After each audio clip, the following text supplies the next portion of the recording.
have the greatest job in the world, and that's working with dogs. Best in Show winner is the French Bulldog. Winston won the National Dog Show. It was amazing. It was exciting. And to have a dog to be #1 dog in this country, you have to have great nutrition. And I always fed Pro Plan. Just like us, when we eat well, we feel good. And I just love that food and what it's done all these years to all the dogs I've bred and all the dogs I've shown. Welcome, everybody. Welcome to Pure Dog Talk. I am your host, Laura Reeves, and I'm excited, you guys. This is a conversation I've been looking forward to for some time. Karen Fitzpatrick from Meadow Lake Border Terriers is joining us, and we're going to talk Border Terriers and big winners and preservation breeding of the dual dog in terriers. Right? I'm so excited about this. So welcome, Karen. How are you today? It's a snowy day in Chicago, fine. right? Yeah, a lot of snow, Laura. Thanks for having me. This is fantastic. So give us a little 411. Give us your background, kind of how you wound up in Border Terriers. You didn't start in Border Terriers, am I right? I didn't start in Borders. I actually started in Jack Russell's, or today known as the Parson. But my background, honestly, was straight hunting. And I hunted long before I ever bred a border. So hunting was such a big thing for me. I started here in the U.S. and then started hunting in the UK. Met people there, and just love the hunting aspect of Border Terriers. Crazily, if you really look at all the breeds that we have today, I think Borders are used still more often, even in the UK, than they are. Of course, now it's a line drag and there's no real hunting, of course, but Border Terriers are still very high on the list for hunting instinct and actually are still made to do the job they were bred to do. So that's what's exciting. I love that. And when did you get started? When did you get started in Borders? Oh boy, I knew you were going to ask me that. I think my very first border I acquired, believe it or not, I had friends that do bear hunting in West Virginia, and they said to me, I would go over there, we'd have a great time. And she did dabble a little bit in Russell's. And one day I was there and she had a border that was in a doghouse with straw. I mean, that's kind of the way they kept them.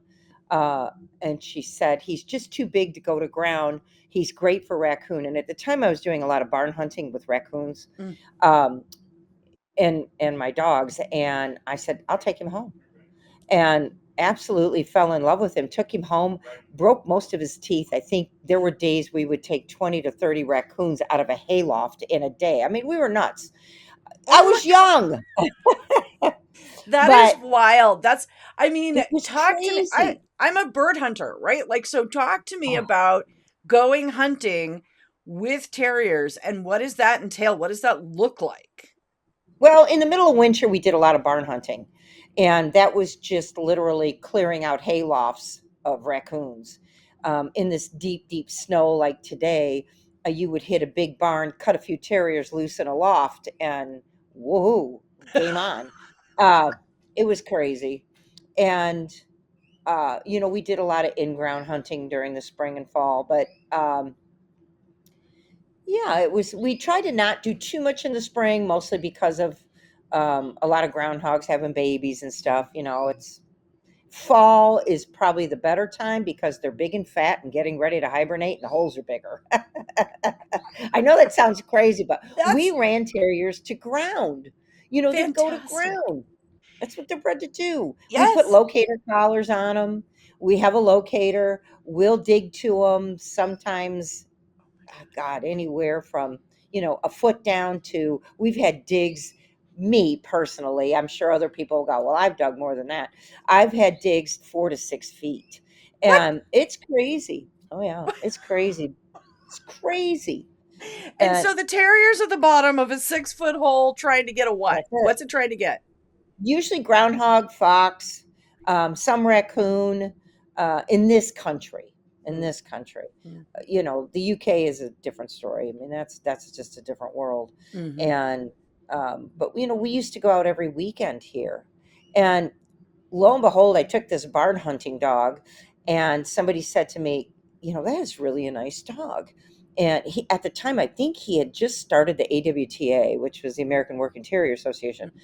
And he said, "That's really a nice dog. You should try to show him." I'm like, show him where? Oh, the American Kennel Club. Oh, took me to a show. I watched and I thought, okay, either these are all bad and mine is great, or mine is really bad and these are all great. I'm not sure. And I went home, groomed him like a parson or a Jack Russell, and took him to his first show. And I think he got a 3-point major. I took him in the group. He got a group 4. And somebody said to me, "Aren't you going to take a picture?" And I thought, no, I was 4th place. Why would I take a picture? It was crazy. And you just, and that kind of started it. I mean, Amazing. it was so he started showing, and yeah, no teeth and all. And I actually hired a handler to take him to Westminster. I was too intimidated. There was no way I was going to do that. And he made the cut. I mean, bless his heart, he made the cut. So with no teeth. That's incredible. with no teeth, with broken teeth. He had some teeth, but they were broke. Yeah. Oh my gosh. Well, and when I hear you talk about barn hunt, I'm like, that's not like the barn hunt like we get a thingy bobber for. No, but surprisingly, it's the difference between the real world of hunting and the game hunting that we do, the game barn hunting, is. And we used to have an event called Go to Ground, which was very similar, except it was timed. And at these Jack Russell trials, the fastest dog won. But the fastest dog usually could never honestly hunt in the ground, because it had no clue that when you ran head over heels, smack dab into a badger or a raccoon, your face was coming off. Yeah. And so good hunting dogs never were good game earth dog or go to ground or barn hunt dogs. We have the simulated version, which is fantastic. It still makes a dog use its head.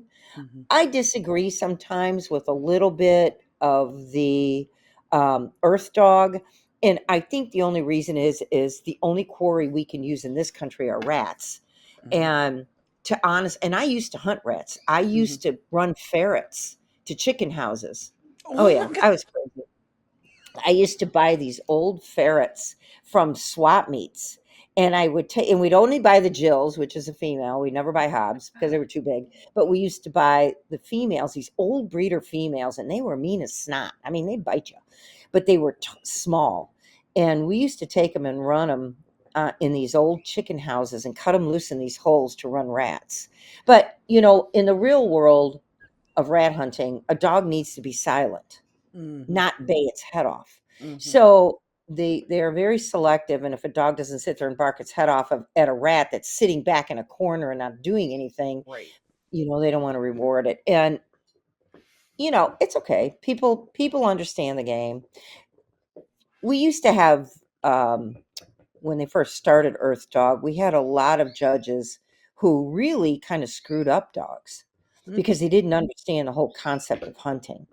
And when a dog would go in a artificial den and get to a rat and not do anything, they would open the door, take it out, set the rat on the ground, and try to get it to bark. Well, let me tell you what they learned.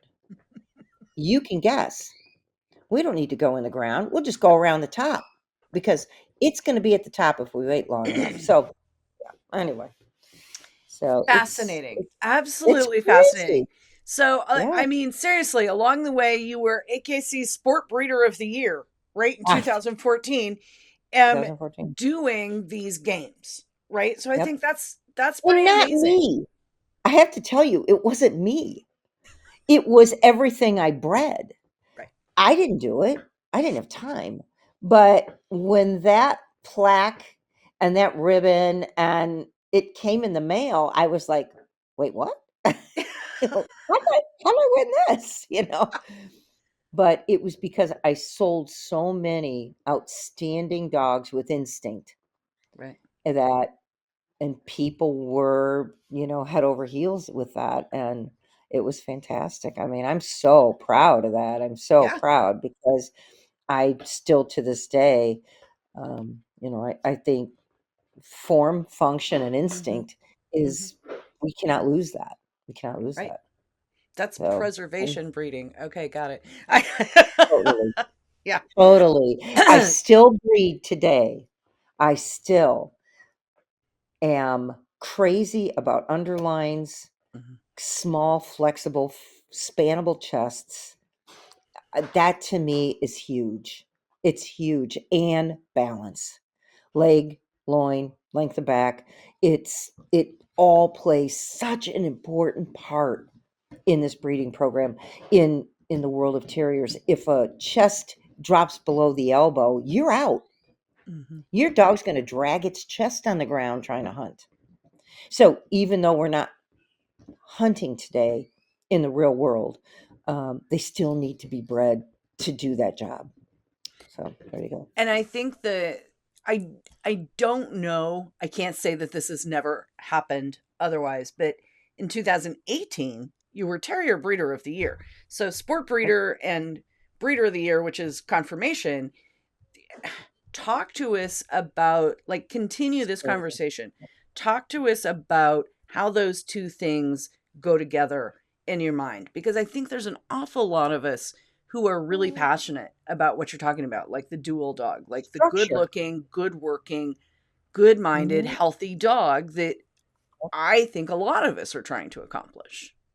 When I walked out of the old Jack Russell Club, and I had Jack Russells for a long time, and we did the hunt shows. They were basically hunt shows. There was no tables involved. Mm, Dogs were spanned on the ground. We had so many judges from England mm, who, it was kind of a span or get out. I mean, if mm, they couldn't span them, half of them couldn't tell how they walked anyway. But it was quite a bit of, they had to be able to function and do their job. And my belief back then, as it is today, they can be beautiful and still do their job. And mm. that is what I have absolutely brought through, and I will continue it. I will not change. I'm not a fad breeder. I just wish that, a lot of judges won't get confused between correct and showy. Mhm. And that happens in every breed. Girl, I know Every it. breed. So Every talk for people who are unfamiliar with terriers, unfamiliar with border Okay. terriers, talk about spanning, right? Talk about what is the judge trying to accomplish. Are they just checking the size of the rib cage, or are there some notes on flexibility? Talk to us about that. Okay. Spanning has been, my dog is sitting here chewing on a bone. Okay, it's a dog He's podcast. there. We have You can dogs. hear We the get it. gnawing in the background. Sorry. Well, Um, I think spanning has been around from day one. right. In a working terrier, that is, especially in our breed where we do not have a height standard. Hmm. There's no height standard. Right. If you can span them, they can do their job. If you can't span them, they can't. So narrow. When you look down on them, it should be one smooth line. The shoulder should never come outside of the rib cage, Hmm. because who cares if you can span them if you can't get the front end in? So, I mean, it only makes sense. So, spanning basically, I think in the beginning, what they're trying to compare it to is the circumference of a dog fox, Mm-hmm. and how big that fox is and where he can fit. Where the fox can go, the terrier should follow. Mm-hmm. So, and if you've ever put your hands on a fox, which I'm sure you haven't, but they No. are just little, small, spindly. I mean, they're tiny. They're Mm-hmm. tiny in the chest. You can have a big fox who has no chest. Mm-hmm. So, when our that is our way of telling judges, if you can't put your hands around them, then they can't do their job. And I think the Border Terrier Club is instrumental in bringing it through. And if you attend the seminars, they teach you how to span. A lot of people can't span. And a lot of your really good terrier judges, they don't need to pick them up and squeeze them and take them off the table. I mean, you can tell, most of them you can tell. I can tell just by looking at them if I can get my hands around them. Mhm. Some will fool you, but to be able to span them and it's, right behind the elbow, just right over the top of the withers. A dog that is very deep chested and very pointy over the top through the withers, you usually can't get your hands around. Mm. The shape is wrong. We want an oval chest. I do. I breed for an oval. When you get deep chested and slab sided, you're going to breed it right out of your breeding program. And that's what so many people do. They don't know how to get in and get out. You can get in and go for something, say you want a little more narrow front, but you can't keep going down that line because pretty soon they're looking like race dogs. Pretty soon you're got these deep chests with too much tuck up and they can't do their job. So spanning is simply a way to assess a dog's ability and structure to be able to go into the ground and do their job correctly. And I'm a fanatic about it. So, And it's fanatic. my understanding, if I remember reading the standard properly, it's the size of a man's hand. Now, my hands are bigger than your average girl hands, but still, they're not the size of an average man's hand. So, how do you, like, I get it, right? But talk people through that concept. I think you get used to. I think the best way to do it is have someone like me Hmm. pull out several dogs Right. where I can say, "This is a great chest," and Mhm. you put your hands on that dog and you go, "Wow, yeah, I can feel that." Now here's one that's a little big. Put your Mhm. hands on that. It's each person has to feel and the more you judge and the more you put your hands on dogs, the Mhm. more you will feel it and the more you will be able to do it.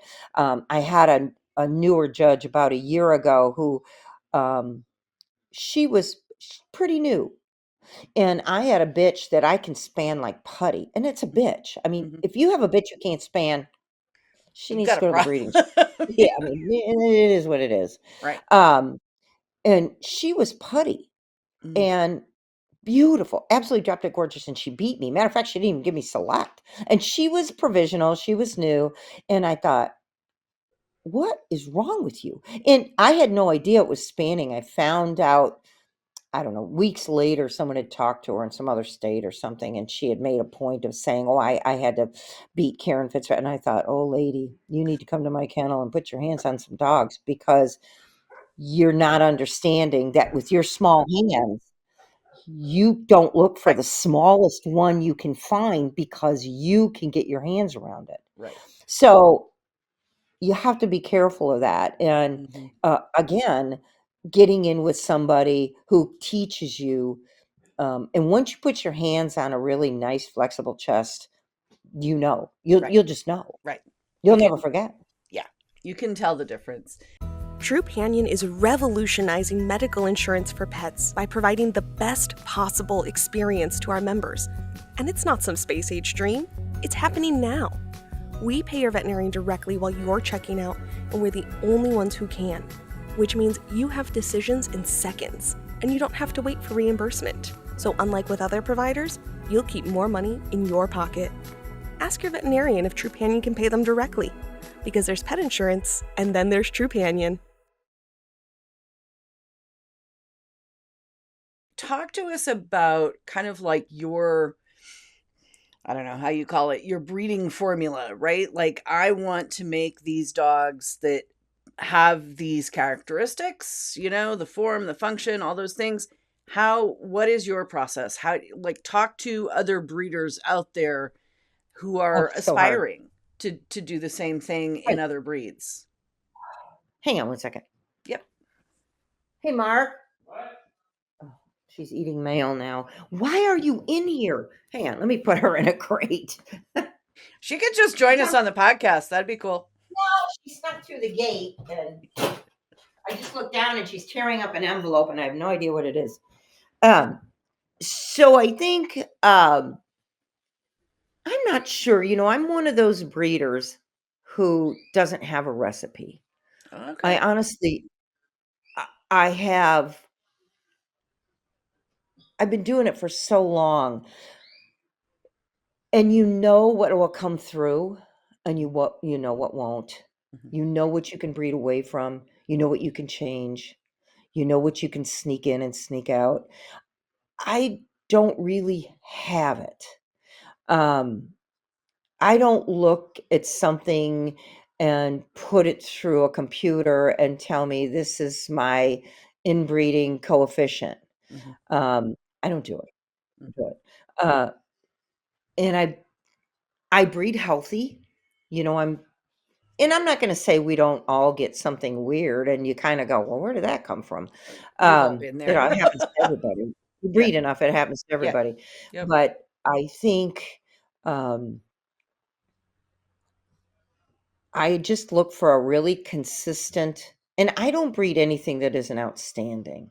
Mhm. I don't breed bitches that have to be outstanding. I don't care if they're a little big. I mean, that's okay. As long as they don't come from giraffes. If you have a bitch that's a little bigger than you kind of want a special. Mhm. And in the same sense, I have multiple best in show bitches that I bred one time because I know I'm not going to get what I want. Mhm. And it's kind of crazy. And I've had two multiple best in show bitches that never got in whelp. So it's Yeah, that's talk different. about that. That's one that I Mhm. had to learn that the hard way, right? Like I had a really top winning Yeah, bitch and I showed her and I was so proud of her and then I finally got around to breeding her and I mean, I managed to get 2 litters out of her, but good for you. we went through a lot of hell to get there. Yeah. It's a So, tough one, and borders are not real prolific. mm, Um, we have a lot of high incidence of, we get a lot of pios, we mm, get a lot of inertia, we get a lot yep. of just, bitches that just don't take. Uh, and I've kept bitches out longer than I want to Mhm, and done I mean, mm. Maya broke the all-time record and had 4 litters Is that the and Simply came Sinful? Yes, and Yeah. came out of retirement and got a group 3 at the garden and went back and had another litter. She was amazing. Mhm, Valentine, I stopped on last year in October because she was getting close to 5. And I thought, man, if I don't stop and breed this, I'm never going to get puppies. mhm. And bam, got right in whelp, had 6 puppies. So, you're just Nice. crazy. And Right. then, 2 that I stopped on and never got a whelp. So Mhm. it was, and I really like showing bitches. Um, Interesting. So it's a I do. conversation I saw somewhere. Somebody like ran all these calculations and why male dogs win more often. I'm like, I don't think that's actually true. So talk to I me, talk to me about that because I think that's a really fascinating. What makes you love showing bitches? The same reason I like hunting bitches. Yeah. There you go. Yeah. Um, they don't stop. Hmm. My bitches are, when you're in the field and you're working a bitch, I would tell you they will go to the hell and back Hmm. to get their quarry. Hmm. They don't give up. A male gets bit on the nose or gets a little roughed up, and he comes out and he goes, I just can't. I just don't think I can do this anymore. When a male quits, it's over. Yeah. When they go, you know what, I'm not feeling it anymore. Netflix, mom, Netflix. Honest to God. So I don't know. I think the bitches they can be a little hotter. Bitches can be a little spicy. Mm-hmm. And when they're spicy, they're just, I want to do it. Hmm. Um, you don't see that so much in males. And, in our breed, it's frowned upon. Nobody wants anything that's got a little spice to it. It's crazy.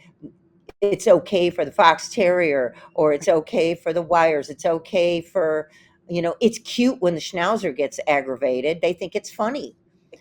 People frown. When the borders get a little pissy, they're like, oh, that's a bad temperament. Mm. But you can't have a true good working terrier that does not have a little spice to it.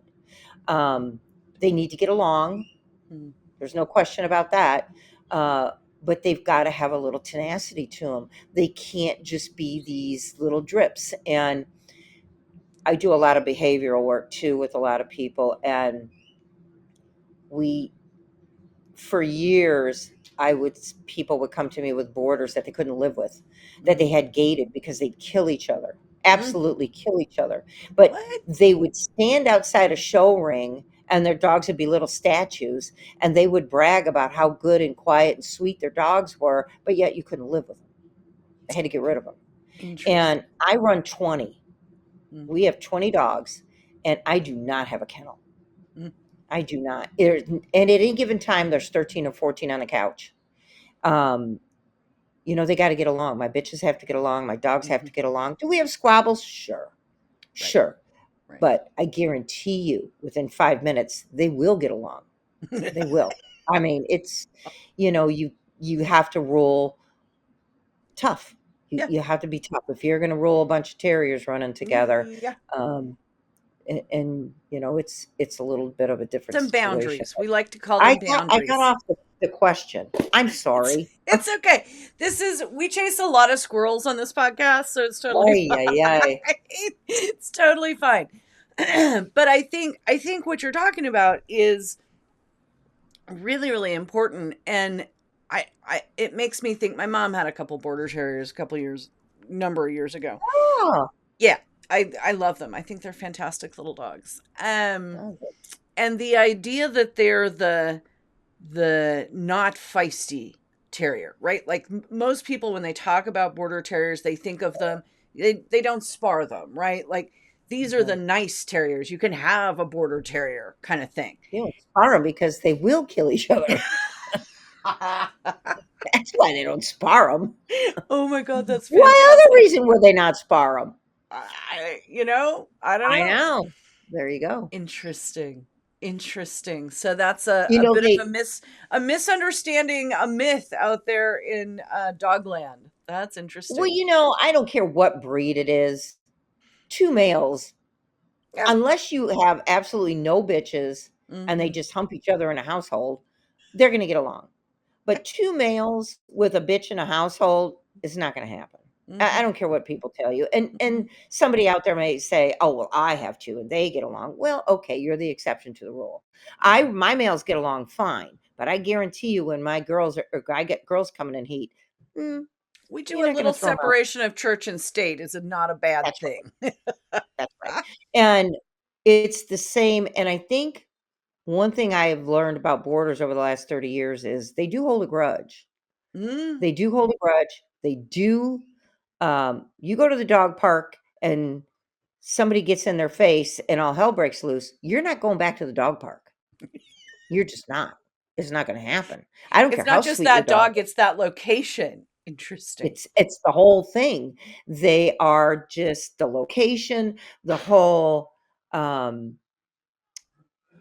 one bad experience. It doesn't take much to turn them the wrong way. And that's why you see a lot of people that have 2 bitches who don't realize that things are escalating or they don't read body language. And next thing they know, it's a bloodbath and they can't get them back together. And they said, well, we've never had trouble till then. No, you did have trouble. You just missed the trouble. Interesting. That's a really, really important point. And I think really an issue out there in Doglandia, right? Is that the average owner doesn't get dog language, dog communication, either with them or with each other, right? Yep. That's it. And, I've certainly years and years and years ago, I had a multiple best in show bitch and she was mean. I mean, she would get along pretty well at home. She really didn't have any squabbles at home, but if you were walking to the ring and you got to the ring, I guarantee you she'd have a tuft of hair in her mouth and you wouldn't know where she got it from. Ask Nancy Martin. Poor Nancy Martin. I think she about killed me one day because it about took one of her Spinoni's ears off. Oh my Um, God. Oh my oh my God. God. And she was just that fast. Yeah. And Right. she was nasty, and she never produced a bad dog. Hmm. And I've gotten generations that have come down from that.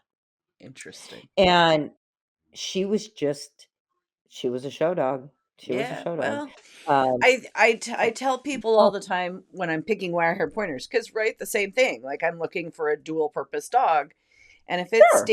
if it stands up on its own when I put it on the table, Mhm. and it's Yeah. got some self possession about it, it's going to make Yep. a great show dog. It's also going to make a great bird dog because those are Yep. that confidence, that uh, the self You love it. awareness, right? Yeah. Um, so, what would you think is your biggest struggle in the breed? Now, I know my mom, when she had hers, her breeder had problems with bites. Like she had a couple that the bites had gone, and that's why they went to her as a pet home. Is that something you fight with, or you see it in the I don't. breed, or what do you think? You know, let me think how long, maybe 7 years ago, 8 years ago, I brought in a dog that was bred in England and landed in Russia, and I brought him here. Mm. And I had him for 4 months, and there were things I didn't like about him, but I was starting to lose size of teeth. Oh, interesting. My bites are perfect, but I Mm, love big teeth. I mm, mean, I wanna open their mouth, and I wanna see some big teeth. And he did bring back a lot of really great teeth for me, and my bites are beautiful. My teeth are big, mhm. and I don't struggle at all. And a Interesting. lot of people think because I actually have correct heads and short muzzles that I have bite problems. I don't have bite problems. I have a litter now of 6. I mean, they're gorgeous. I mean, I just don't really struggle with bite problems. Every once in a while, you'll get a tooth out of whack. Mhm, If they get a little base narrow, you gotta mhm. watch that. Yeah. If you're conscientious and you know what's happening and you get your I think what a lot of people miss is, um, your bottom canines because you're a if especially if you have a base narrow Right. and or even slightly narrow, Mhm. and borders, of course, your adult teeth come in on the inside of those baby canines. Right. So if your base narrow and those adult canines are Mm, coming in and your babies aren't out, you're gonna kill yourself. And mm. and a lot of people just don't look, and then all of a sudden they look and they go, "Oh my god." Yeah. So, Lived that life. you gotta be aware. I mean, you just have to be aware. I Mhm, mean, mhm. I don't, but no, I don't really have any bite problems. I don't struggle with too much. I think, I'm a movement person. Mhm, So, I love watching my puppies trot down the hallway and, mm, I really want to see good fronts. mhm. Um, and I'm known for good fronts. Most of my stuff all has really good fronts. So, And I think that's a really fascinating conversation all by itself, right? Because sure. a good front, right? A good front for a border Hmm. terrier would Hmm. not be a good front for another breed. So talk to us about what that entails for you. Well, reach and drive. Hmm. Um, they're not sporting dogs, Right. but they're not fox terriers either. Hmm. We want a good 90-degree angle, a good upper arm, good scapula. Should be Hmm. equal in length and angle. Hmm. And we should have something that actually can cover ground without breaking at the knee. And like in any breed, people get a little off the tangent and they want more is better. Hmm. And I'm starting to see, and I listen to people's comments, and they'll see a picture of a border that's got this crazy angled front shoulder, and I know it's not gonna be able to walk. I know it's gonna mince. I know it's not gonna have any reach because what people are failing to see is they're tending to breed a little bit more upper arm than they are scapula, a little bit longer, and that's all it takes to screw it up. Interesting. And we're Longer seeing, upper arm than scapula. That yeah, is a fast because we see it the other yeah. way If in you look sporting at dogs. it, yeah. And we're seeing a lot of sickle hocks Mhm. because they're breeding too much rear. You see that, Yeah. you know, and I love min pins. I go back. I love min pins, Mhm. and that's been the problem. And even in min pins, Mhm. is moderate, moderate, moderate is key. Right. People, Right. you know, Right. so people are just getting off this beaten path. They're getting long. They're getting low. They're getting too Mhm. angled, Mhm. and they're just losing. It might look nice, but it's not a working terrier. It'll kill you in the ground. So, Yeah, mismatched angles do not make. yeah, I talk to people about this all the time. Like, if they're see, gonna run yeah, all day, you can't yeah, have one and like whatever this is in the next county. yeah. Same with pasterns. Yeah. They need to do the same job a foxhound does. Mm, These dogs need to travel the same terrain. They need to be able to mm, do, the fells, and mhm, they've got to have just a slight give to that pastern. Um, they can't have a fox terrier pastern. They mhm, can't. They mhm. would never be able to do their job. Never. Right. They've got to have that little bit. We want a nice cat foot, nice tight toe. Right. That little bit of slight give to the pastern. Slight, just not a straight pastern or a flat foot. Mhm. Um, they've got, so it all goes in. We want a nice laid back rib. You'll see today we're seeing a lot of borders with short ribs and long loins, Yeah. Yeah. and that's not going to get you anywhere. They Yes. can't turn around in the hole. It's a weak back. If Yes. there's no rib to support that back, Mhm. Yeah. I mean, you got to have, even for God's sake, in a fox terrier, you want rib to support that back. I don't Mhm. care how short the back is. You've got to Right. have that rib to support that top line. Otherwise, you get dippy. They get weak in the back, and they start to fall apart. So, I've got a bitch I finished, I don't know, probably in one weekend, who is just my little pride and joy. And I'm not breeding her because I don't know how to make it better. I know what her faults are. I just don't know where to go or what to do to fix it. And she's just a doll. But I just keep looking at her and going, and everybody's like, aren't you ever going to breed her? And I'm like, maybe when I find the perfect dog that I think I can breed what I want to breed from that, I will. I don't just breed dogs to breed dogs. And most people Right. will tell you, I don't, my males, I barely breed out Mhm. unless the bitch is very deserving. Mhm. Um, I don't want to bastardize my dogs. I want to produce great terriers. I don't Mhm. want to produce numbers. We have 170 champions though, Right. so Right. You're doing okay. we've got a lot of dogs. Doing all right. I Um, think I think we've had I think I have 12 best in show dogs now. right. 12 best in show borders. But you're So not, I mean, what you're talking about, you're not doing like line breeding or inbreeding or, are you're doing more of a phenotype type of thing? Is that no, what you're talking I about? I, I inbreed.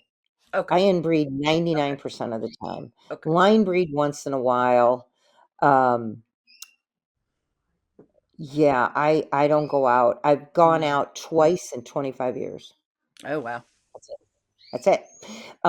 I just bred to a dog that is out of a bitch I bred, Hmm. but by an outcross dog. I won't Okay. go that far out. I'm scared to death. I went out with the Russian dog that I brought over, Hmm. and I'm still paying for it.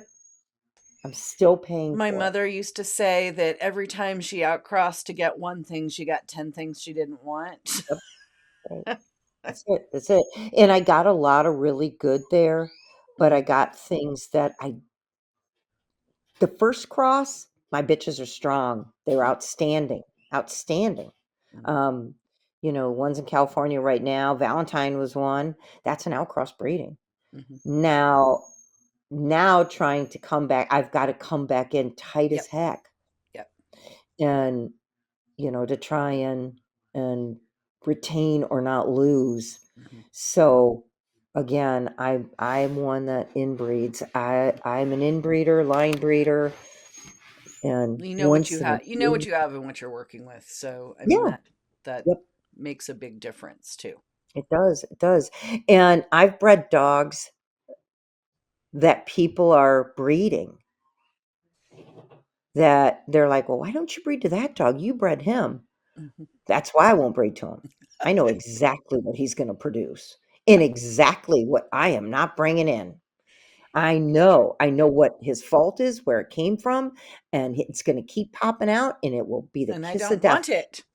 No, and you know the problem, a lot of people are overnight successes, and you know that. They're overnight You see it. breeders, Hmm. and nobody asks, and that bothers me to the moon and back. If somebody bought a dog from you and you knew all the holes for 10 Hmm. generations, Hmm. and they went off on their own little tangent without saying, "What do I need to be worried about? I wanna breed this. What do I have to fear? Where are my skeletons?" Where should I go? Yeah, Yeah, they won't ask you. I know. They won't ask I you. am. I happen to be super blessed with a kind of a really small little group of young women, all of which used to work for me, that have been willing to to work with me and Oh, carry that's on what great. I can't. You know, like you have border terriers, I have wire hair pointers. When you have a litter Oh, of 14 wire hair pointers at my age, it's just not a thing, man. oh, that's so hard. It's not a Oh, thing. Crawling around on my hands and knees, cleaning up poopy after 14 wire hair puppies. I'm oh, telling you, I'm pieced out. But I'm serious, it's like a lot. But I'm with you. fortunately, I do have some young women who I'm working with. And so I think we're like way over time, but I don't care. I'm having fun. Talk a little tiny bit about ways that you think you succeed in mentoring, ways you wish more people would seek mentoring, some of that kind of stuff. Oh, I love to mentor people. Uh, I absolutely love them, and I will help anybody groom. You know, if they just come to me and I need help with my dog, I'm so happy to help people at any time. I I pride myself on being a great mentor, and the people I have mentored are very successful. Mm-hmm. The people I mentored, I think the mistake that a lot of new people make is instead of finding one person to mentor them, they have several. Mm-hmm. And it's a cluster thing. And pretty soon they don't know which way to go because they don't know who to listen to anymore. Right. And opinions differ so much. Mm-hmm. And I wish more people would say, and that's how I came around, was I picked what I love, and I had a great eye. It wasn't like I was somebody who, I came from horses. I'm horses my whole life, and when I came into it, I had a real good eye. You couldn't convince me something was great when I could look at it and say no, it Right. wasn't. Right. And today we have people who have been breeding for years and years and years who I feel sorry for. It pains me to, you know, you make a lot of enemies when you go out there and you win all the time, but you want to say, oh man, do you kind of not see what's going on? And so I wish more people would seek mentoring, even if you've been in it, Mm-hmm. even if say, my dogs aren't doing as well as they should. Mm-hmm. Um, where am I lacking? Mm-hmm. And I've had people come to me with just bad bitches and say, how can I get good? Kind of start over. Mm-hmm. You need to start over. I still believe bitches are 80% of what you get. Yeah.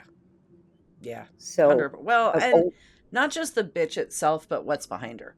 Right? That yeah, whole that absolutely. whole magical That X whole female chromosome, line. man. Yeah, absolutely. 100%. Absolutely. And, um, you know, I don't, everybody wants to breed to the flavor of the month. And all that does is make him produce more numbers and more junk. Yeah. And breeding to I think, ribbons isn't going to get you very far down the no, rabbit it hole, if you doesn't. will. And even if it gets you one dog, where do you go from there? Then what do you do? Yeah. I think consistency, I am in awe of breeders who consistently breed great dogs. Yeah. I To me, look around and I see who I like and who I respect and who has the dogs, and I call them up and put them on the podcast. but it's true, isn't it? I mean, people that, some of my idols through the years, I used to, I'd watch Amy Booth, and, year after year after year, they come out with something. And to me, that is what determines a great breeder, is not somebody who can produce a one-hit wonder or a couple out of enough numbers that you get lucky. It's somebody who comes out consistently with good dogs. And I just, Pat Trotter, I mean, they get it. They just get it. They're not breeding by anybody's dictionary. They have the gift, and it's so much fun. It's just, I love talking to those people. I love it. I just love it. Kent, Kent with the Shepherds. Yeah. I could talk to him all day long. Oh yeah. I had him on, I don't know, I saw him somewhere, Chicago, a couple of years ago, and sat him down, and it was the same thing. I'm like, okay, we're going long, but tell me this other thing. Yeah. 100%. But you want to listen to those people. I've listened to something else he did, and it was for a German Shepherd Club, I think. And I just loved it. And he kept throwing the F-bombs. And I was laughing. And I'm like, I try really hard. Like, it's been known that things slip out here on this podcast, but we try. We try. Well, Karen, thank you. I sure appreciate your time on a snowy Sunday in Chicago. Oh, no, you're so welcome. I love talking about dual dogs, and there's a remarkable amount of consistency across the people I talk to that are really advocating for the dual purpose preservation, right? Breeding. And so I love that. It's just a fantastic conversation. So thank you. Oh, no, you're so welcome. Thank you so much. Thanks for having me. And it was great. It was great. Hope I didn't talk your ear off. No, you're good. I need to shut up so I can, because I'll just keep asking questions all day. It's okay. All right. Thanks so much, Karen.